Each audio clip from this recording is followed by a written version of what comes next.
వేదిక friends Tata family అనగానే Ratan Tata, JRD Tata, Jamshedji Tata మొదలగు వారు మాత్రమే గుర్తొస్తారు.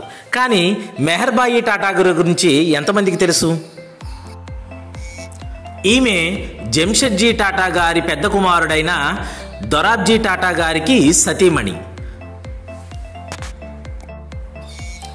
ఈ దొరాబ్జీ టాటా గారే టెస్కో అని పిలువబడే టాటా స్టీల్ కంపెనీని స్థాపించిన వారు. ఒకానొక సమయంలో టాటా కంపెనీ దివాలా తీసే సమయానికి వచ్చినప్పుడు మెహర్బాయి టాటా గారు ఆమె నగలన్నీ కూడా కొదవు పెట్టి టాటా కంపెనీని నిలబెట్టారు. అంతేకాదు 1924లో టెన్నిస్ క్రీడాకారిణిగా ఒలింపిక్స్లోకి ప్రవేశించిన మొట్టమొదటి భారతీయ మహిళగా ఈమె రికార్డు సృష్టించారు. అదేవిధంగా స్త్రీ విద్య కోసం, బాల్య వివాహాల నివారణ కోసం ఈమె ఎంతగానో కృషి చేశారు. మొత్తానికి టాటా ఫ్యామిలీ అంటే చిన్న కథ కాదు.